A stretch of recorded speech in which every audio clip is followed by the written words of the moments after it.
What does World Press Freedom Day mean for United Methodists? 30 years ago, the United Nations designated May 3rd as a day to call attention to the importance of free expression and freedom of the press. Like the UN, the Methodist movement is active in countries all over the world. Some countries have a great degree of press freedom, while others have little or none. Those with a restricted press are also countries where Methodist churches face limitations in what they are allowed to do under government regulations. This is not a coincidence. This year's theme for World Press Freedom Day is Shaping a Future of Rights, Freedom of Expression as a Driver for All Other Human Rights. And that theme should resonate with people of faith. Freedom of religion and freedom of worship, like freedom of the press and freedom of speech, are signs of a society that values essential human liberties and pluralism of thought.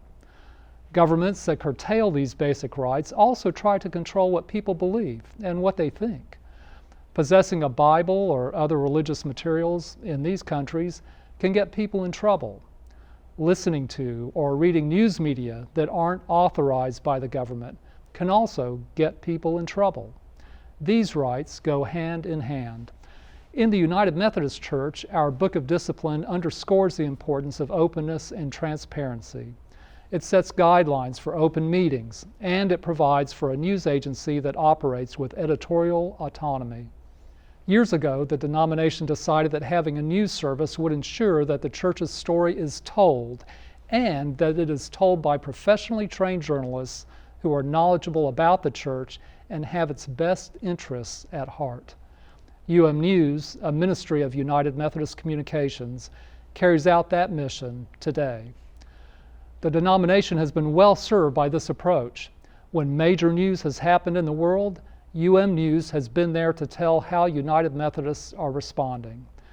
During crises, when the denomination has been in the media spotlight, News often has been the news organization that has given the fullest account and set the record straight.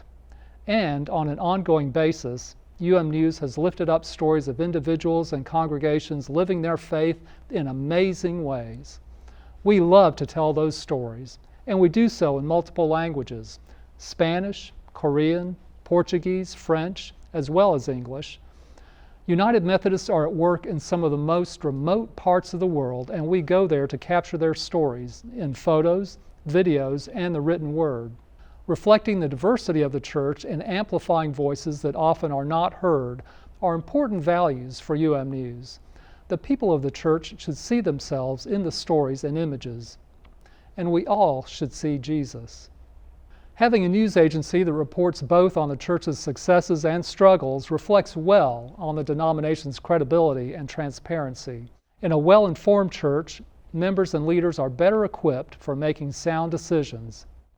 Reporting all sides of an issue also shows how the church, at its best, brings faith and a Christ-like heart to addressing challenges.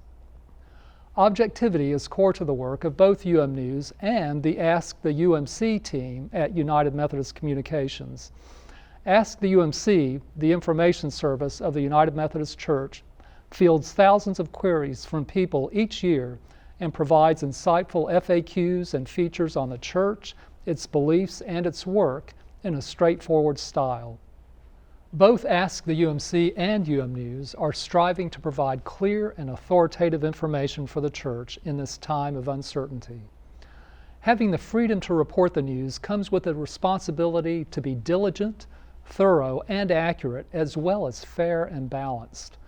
This responsibility is felt by all of us at News, especially in the current environment in the United Methodist Church, where disagreements over LGBTQ inclusion and what it means to be a follower of Jesus have led to churches leaving the denomination.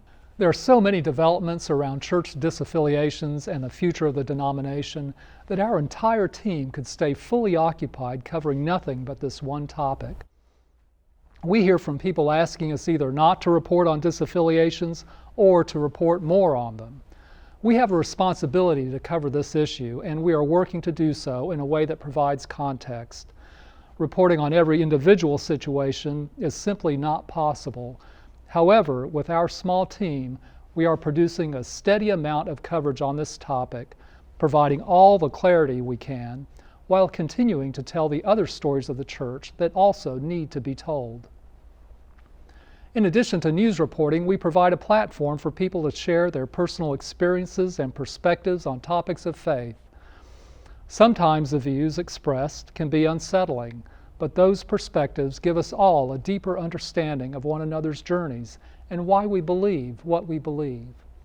The free exchange of ideas includes the ability of the audience to respond with feedback to our coverage.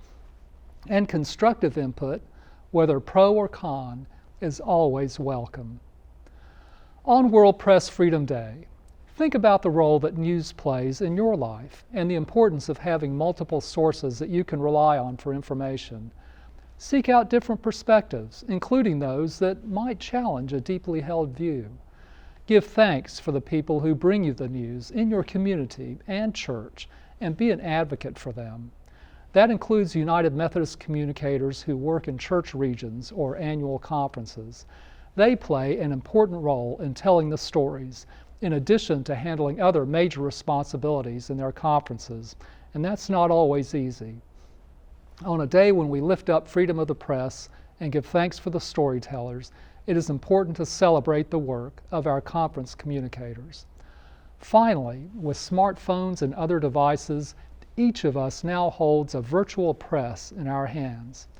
As we create content and engage with others, we can lean on advice from Methodism's founder, John Wesley, to do no harm, to do good, and to do what honors God.